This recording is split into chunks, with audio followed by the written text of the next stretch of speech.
આજે અમે જૂનાગઢની ગલીઓની મુલાકાતે આવ્યા છીએ। પરિસ્થિતિ એવી છે કે ઘણા દિવસોથી સફાઈ કર્મીઓ આંદોલન ઉપર છે।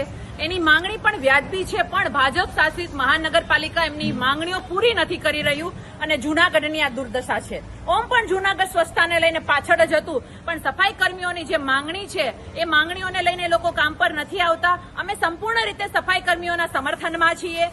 અમારી લાગણી એમની સાથે છે અને અમે મહાનગરપાલિકાને કહીએ છીએ કે આ સફાઈ કર્મીઓની માંગણી જે છે કે ભાઈ અમને પણ પેન્શન મળવું જોઈએ। એ લોકો સફાઈ કરી અને એને સ્વાસ્થ્ય એનું બગડી જાય છે તો પોતે સ્વૈચ્છિક રીતે નિવૃત્તિ લઈને એના વારસદારને નોકરીમાં લાવી શકે, આ પણ એક નિયમ હોવો જોઈએ। તો આવા અસંખ્ય 2-4 મુદ્દાઓને લઈને એ લોકોની જે માંગણી છે એ માંગણી મહાનગરપાલિકા ભાજપ શાસિત જે મહાનગરપાલિકા છે જલ્દીમાં જલ્દી પૂર્ણ કરે।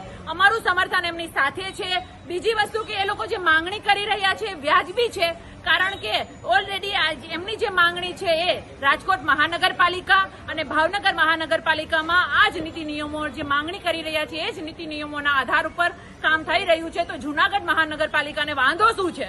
તો સફાઈ કર્મીઓની જે માંગણી છે એ તાત્કાલિક પૂર્ણ કરવામાં આવે અને અમારું સમર્થન એની સાથે છે। અમે એના આંદોલનની સાથે છીએ। જ્યાં સુધી એમની માંગણી પૂર્ણ નહીં કરવામાં આવે ત્યાં સુધી અમે પણ વિરોધ કરતા રહીશું અને જૂનાગઢની આ દુર્દશા બતાવતા